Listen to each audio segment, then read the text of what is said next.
Hola, soy Iván Carrillo, bienvenido a Los Observadores, el espacio para compartir lo sorprendente que hay en el mundo. Hace 35 años se describió el virus de inmunodeficiencia humana conocido como VIH-Sida.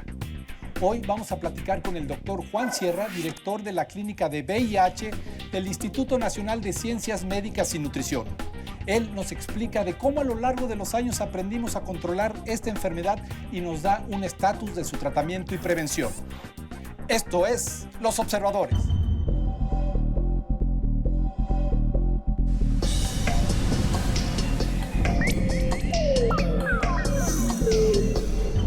Doctor Juan Sierra, bienvenido a Los Observadores. ¿Cómo está? Gracias, bien, muy bien, muchas gracias.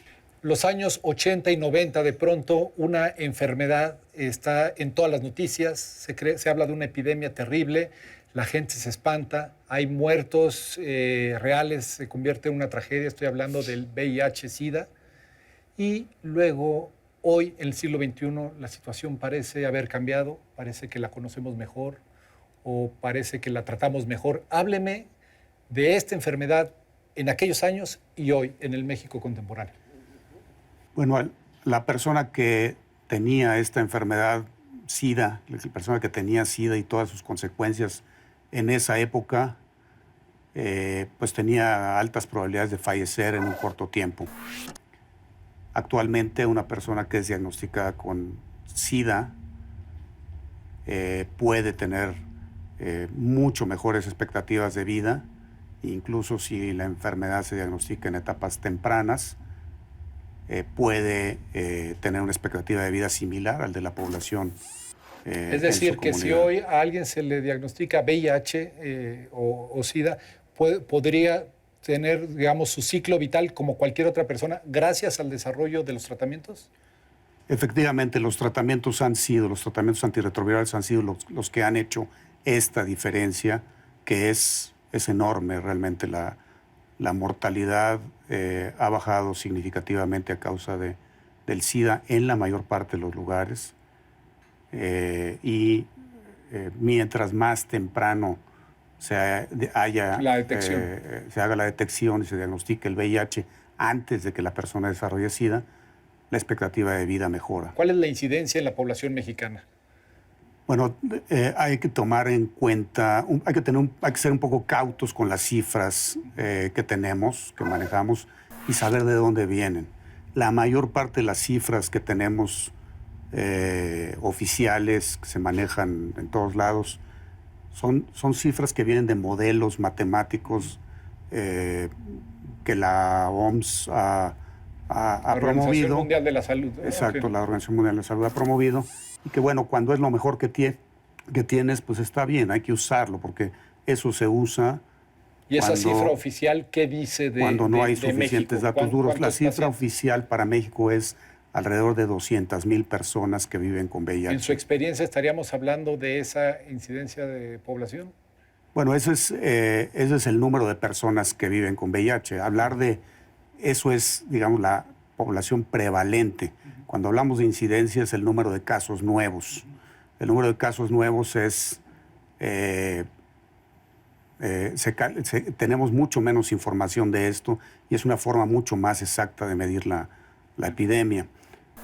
Pero sí, hay datos, yo pienso, respondiendo a tu pregunta, que probablemente este número de 200,000 sí esté un poco subestimado.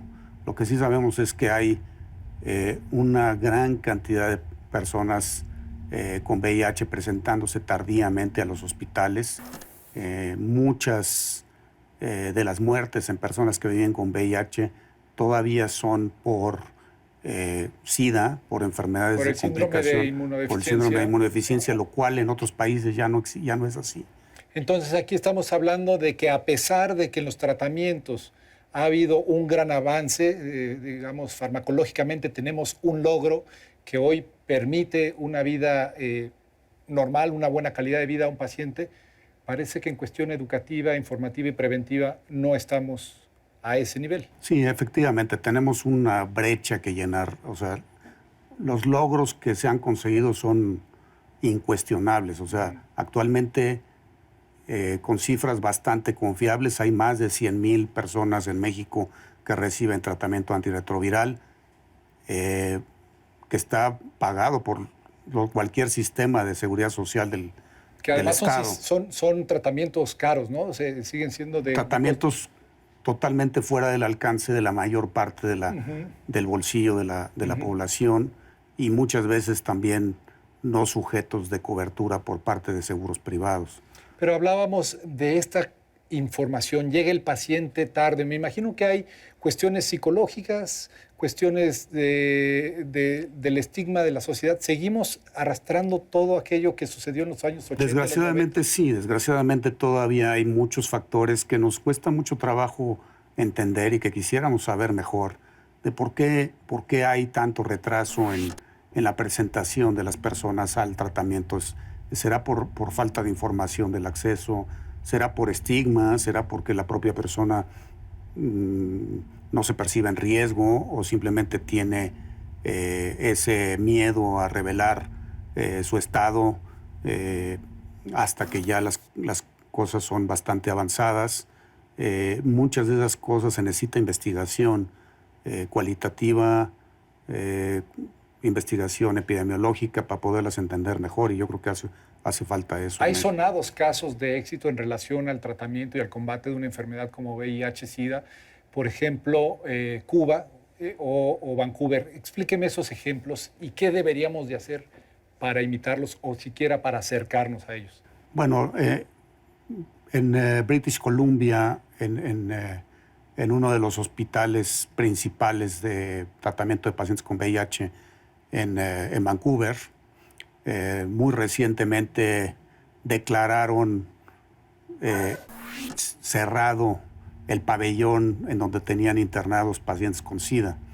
Y esto fue porque prácticamente todos los pacientes que tienen con VIH ya no llegan a la etapa de SIDA o se diagnostican en forma oportuna, evitando que lleguen a eso. Esto nos habla de una infraestructura, entonces, de un sistema que está... Es un sistema de salud muy exitoso, del cual podríamos aprender muchas cosas, efectivamente, a pesar de otros problemas que tienen ellos epidemiológicos, ¿no? Y luego tenemos este otro ejemplo de Cuba, que podríamos pensar que se trata de una economía rezagada, con grandes carencias, y sin embargo también dan anuncios importantes. Sí, Cuba recientemente también, hace un par de años, fue declarado por la OPS, la Organización Panamericana de la Salud, como un país en donde la transmisión materno-infantil del VIH y sífilis se ha detenido, y se ha detenido a consecuencia de las acciones de salud pública que se llevan a cabo y que tiene sus características propias. Ese país, una población más pequeña, un país más pequeño, un sistema de salud totalmente homogéneo, pero son cosas que sí se pueden hacer, y yo creo que tenemos que aprender lo que... ¿Cuáles son hoy en ¿no? el México del siglo XXI los grupos vulnerables?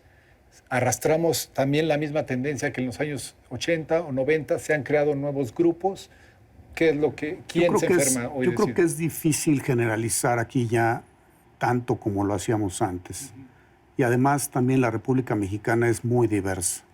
Entonces no es lo mismo las personas que tienen infección por VIH en Tijuana, que allá, por ejemplo, hay muchas personas que usan drogas intravenosas compartiendo agujas.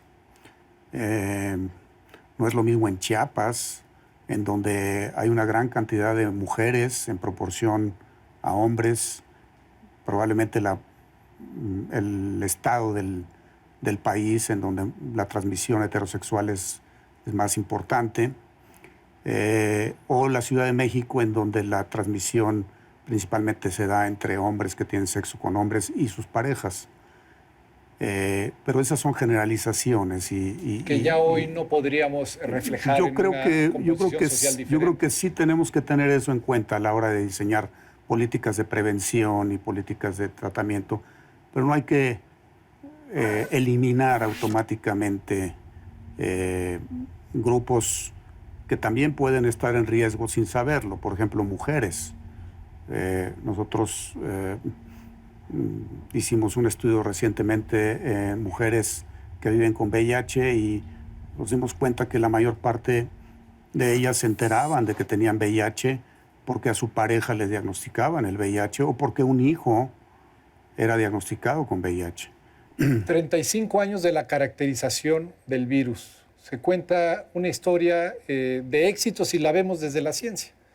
Comprendimos un virus y luego desarrollamos tratamientos. A usted como médico y como científico, ¿qué le narra esta historia? ¿De qué estamos hablando?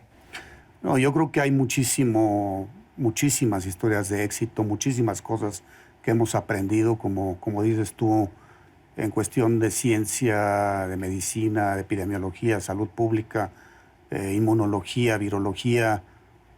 Se ha utilizado el aprendizaje de la investigación en VIH-Sida para muchas otras áreas. ¿Podría decir que el surgimiento de esta enfermedad de alguna manera cambió el enfoque que teníamos hacia las epidemias? ¿Sí hubo nuevas perspectivas? ¿Nos enseñó algo de ese tamaño? O sea, el enfoque hacia la salud en México sí cambió a raíz de la epidemia del VIH. O sea, no había habido antes una enfermedad en donde el Estado dispusiera de recursos públicos para el tratamiento de una enfermedad crónica como lo es el VIH-Sida. Y a partir de ahora tenemos el Seguro Popular, pero yo podría decir, a lo mejor me equivoco, pero estoy casi seguro que el VIH-Sida fue la primera enfermedad en donde entró este modelo del Seguro Popular que ahora cubre muchos otros padecimientos. ¿Por qué? Porque es el reconocimiento de un Estado de saber que existe un tratamiento que salva vidas y que si no vamos a invertir en eso, entonces ¿en qué vamos a invertir? Nuestra sociedad, nuestros fondos públicos, ¿en qué se van a invertir si no es esa la prioridad, ¿no? Le pregunto, ¿quién se muere hoy de SIDA? Pues desgraciadamente sigue habiendo, según cifras oficiales, aproximadamente 5,000 personas en México que mueren cada año con VIH-Sida. Y es una cifra que no se ha modificado tanto como quisiéramos. ¿Y quién se muere? Pues se muere las personas que no toman tratamiento antirretroviral, por las razones que sean. El tratamiento antirretroviral hace la diferencia entre la vida y la muerte. Entonces, hay un grupo de personas que se diagnostican muy tarde y llegan a atención cuando tienen manifestaciones muy avanzadas del síndrome, y esas personas tienen alto riesgo de fallecer aún en esta época de antirretrovirales. Se mueren también las personas que tienen todas estas manifestaciones y que no pueden acceder a hospitales de especialidad. Y desgraciadamente la atención y los recursos que se requieren para salvarle la vida a un paciente que se presenta actualmente con enfermedad avanzada, como le llamamos ahora, o como antes le decíamos SIDA, los recursos que se necesitan son mucho más, son muy superiores a los que se necesitan simplemente para dar tratamiento antirretroviral a una persona cuando empieza su tratamiento en forma oportuna. Y por eso ahora realmente el énfasis es en tratar de detectar, tratar de ofrecer la prueba a las personas lo más fácil posible y detectar lo más temprano posible, tratar de luchar en contra del estigma, tratar de ir en donde están las personas que pueden estar en riesgo, tratar de tener más conocimiento y más capacitación en personas que puedan influir, por ejemplo, ginecólogos, personas que atienden mujeres, médicos familiares, en fin, tratar de hacer la prueba como una prueba cotidiana en lugar de la prueba que ahora tenemos, que tiene muchas barreras, desgraciadamente. Creo que el llamado es a la prevención, a hacerse la prueba, existe la prueba, y todo por el beneficio de contar con tratamientos que en caso de resultar positivo permiten una vida normal. Hay que confiar en la ciencia, en los tratamientos, en lo que se ha conseguido. Creo que ese es el llamado a 35 años de la caracterización del VIH-Sida. Doctor Juan Sierra, yo le agradezco mucho su presencia en Los Observadores. Gracias. Los Observadores, el espacio para compartir lo sorprendente que hay en el mundo.